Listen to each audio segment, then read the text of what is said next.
안녕하세요. 로마서 1장 15절부터 보겠습니다. 그러므로 나는 할 수 있는 대로 로마에 있는 너희에게도 복음 전하기를 원하노라. 내가 복음을 부끄러워하지 아니하노니 이 복음은 모든 믿는 자에게 구원을 주시는 하나님의 능력이라 됨이라. 먼저는 유대인에게요 그리고 헬라인에게로다. 복음에는 하나님의 의가 나타나서 믿음으로 믿음에 이르게 하나니 기록된 바 오직 의는 믿음으로 말미암아 살리라 함과 같으리라. 아멘. 로마서는 바울 사도가 로마에 있는 그리스도인들에게 전한 편지라고 볼 수가 있습니다. 사실 로마서는 어떻게 보면 이제 성경 중에 가장 이 골든 성경이라고 볼 수가 있죠. 그 이유는 바울 사도가 기독교에 대한 교리와 그리고 기독교인들의 생활관에서 명백하게 말씀을 하고 있기 때문에 그렇습니다. 로마서를 크게 이제 나눈다고 하면 두 부분으로 나눌 수가 있겠죠. 1장부터 11장까지의 내용은 이 기독교의 본질, 그리고 기독교의 원리, 기독교의 그 근본 이런 것들을 다루고 있습니다. 그래서 하나님과 예수 그리스도, 성령, 교회, 의, 칭의 이런 관계들을 쭉 1장부터 11장까지 다루고 12장부터 마지막 16장까지 내용은 그리스도인은 그러면 어떻게 생활을 해야 할까 하는 생활론에 대해서 얘기를 해주기 때문에 그렇습니다. 로마서 1장에서는 바울 사도가 로마에 가기를 그처럼 원했다라고 얘기하면서 나는 복음에 대해서 부끄럽게 여기지 않는다라고 얘기를 합니다. 그 이유는 복음은 모든 믿는 사람들에게 구원을 주시는 하나님의 언약의 말씀이기 때문에 그렇고 유대인들에게나 헬라인들에게나 모든 세계 만방에 있는 사람들에게 역시 그러한 것이라고 얘기를 하고 있습니다.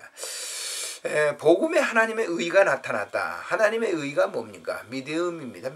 믿음을 사람들에게 준 그런 은혜의 선물이죠. 그래서 믿음에 이르도록 한다라고 하는 것은 하나님을 이제 믿게 하는 그런 그 원리를 얘기하는데, 그래서 의는 오직 믿음으로 산다라고 얘기합니다. 여기서 믿음이라고 하는 것을 사람들은 분량적으로 이렇게 얘기합니다만은 분량적으로 이해해서는 안 되죠. 믿음은 하나님께서 단회적으로 사람들에게 주어진 은혜의 선물이라고 볼 수가 있는 겁니다. 그래서 믿음은 분량적인 게 아니라 하나님이 거저 주시는 은혜의 선물.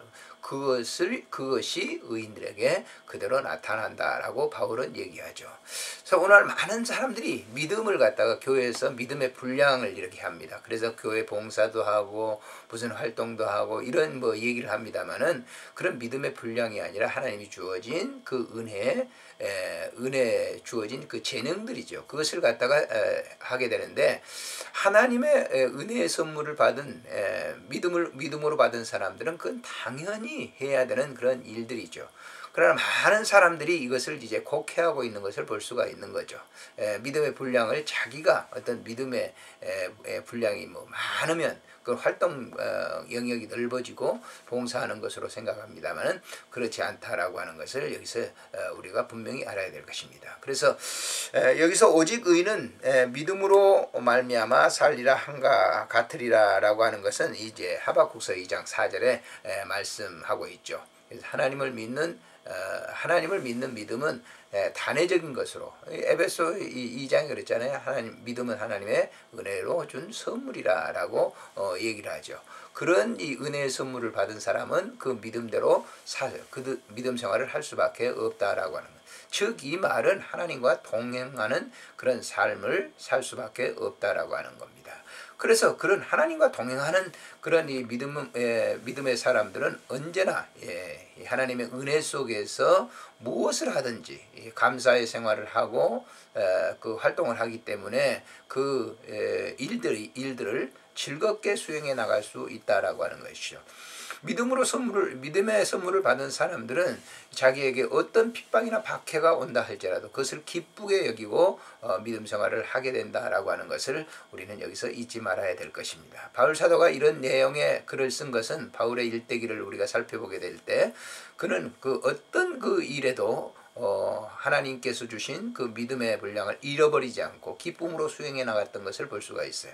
그래서 특별히 빌립보 교인들에게 항상 기뻐하라 라고 얘기를 하죠. 네, 내가 다시 말하노니 기뻐하라 라고 하는 얘기합니다. 그래서 주의 일을 할 때 믿음이 있는 사람들은 언제나 그 일을 기쁘게 수행해 나가는 것을 우리가 알 수가 있겠죠. 안녕히 계십시오.